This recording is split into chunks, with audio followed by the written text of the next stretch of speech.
ভাইকে আজকে বাজারে পাঠিয়েছিলাম চিংড়ি মাছ কিনতে, কারণ আজকে একটা স্পেশাল রেসিপি বানাবো। বলো চিংড়ি বড়া 300 টাকা কিলো, 300 টাকা কিলো বলো। বলো মালাইকারি হবে, মালাইকারি হবে, মালাইকারি হবে 300 টাকা কিলো। বলো চিংড়ি বড়া 300 টাকা কিলো, 300 টাকা কিলো। বলো চিংড়ি 300 টাকা কিলো, 300 টাকা কিলো, 300 টাকা কিলো।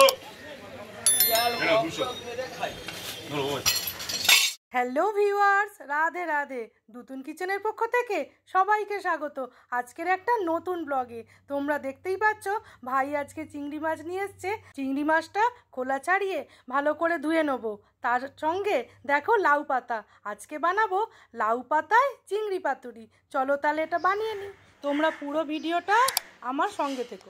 দেখো বন্ধুরা, আজকে বানাবো লাউ পাতায় চিংড়ি পাতুরি। তার জন্য আমি নারকোল কোড়া নিয়েছি, আর এটা 1 চিমটে নুন দিয়ে সাদা সর্ষে কালো সর্ষে শিলে বেটে নিয়েছি, আর এটা পোস্ত আর কাঁচা লঙ্কা।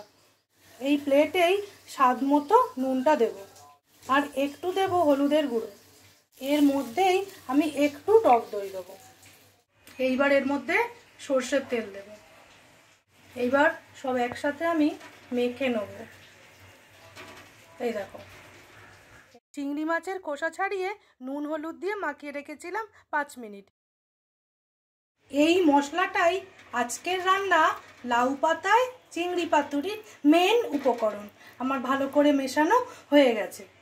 এবার চিংড়ি মাছটা দিয়ে আরও ভালো করে মাখিয়ে নেব। দুতুন কিচেনের রান্না যদি তোমাদের ভালো লেগে থাকে তাহলে প্লিজ চ্যানেলটাকে একটু লাইক শেয়ার সাবস্ক্রাইব করে আমার পাশে থেকো, আর বেল বাটনটা অবশ্যই প্রেস করে দিও। এইটা আমি 5 মিনিট এরকম রেখে দেবো।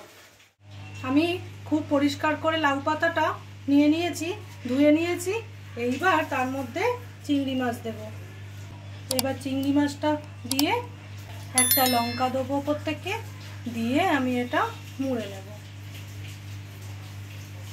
তাহলেই আমার একটা মোড়া রেডি হয়ে যাবে। এরকমভাবে যখন ভাজা করব খালি উল্টে দেবো। এইরকমভাবে কয়েকটা পাতা আমি তৈরি করে নেব। একটা লঙ্কা দেবো, দিয়ে পাতাটা মুড়ে নেব। এবার সর্ষের তেল প্রথমে চাটুতে মাখিয়ে দেবো। এবার লাউ পাতাগুলো বসিয়ে দেবো।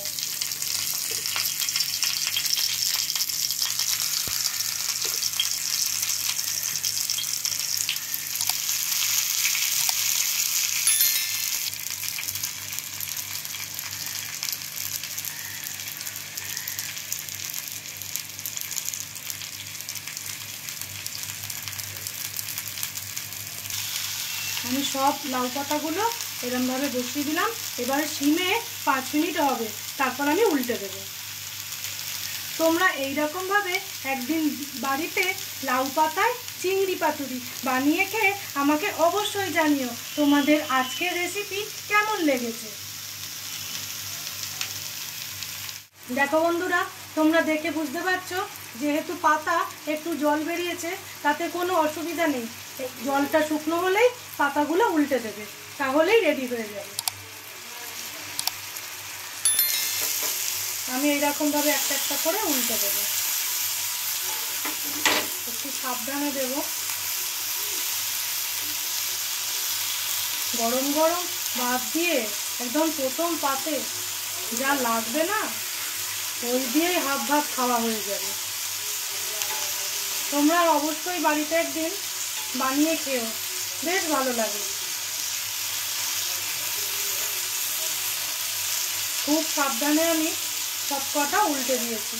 দেখো একটাও খুলে যায়নি। একটাই আমি সুতো বাঁধার চেষ্টা করেছিলাম, তারপর মনে হলো না থাক, সুতো বাঁধার দরকার নেই।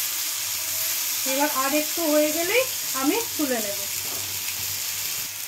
দেখো বন্ধুরা, আমি গ্যাসটা এবার বন্ধ করে দেবো। আমার লাউ পাতায় চিংড়ি পাতুরি একদম রেডি হয়ে গেছে। আমরা এবার গরম গরম ভাত দিয়ে খেয়ে নিই। তোমরা এরকমভাবে বাড়িতে বানিয়ে খেয়ে আমাকে অবশ্যই জানিও তোমাদের কেমন লেগেছে। আজকের মতো টাটা।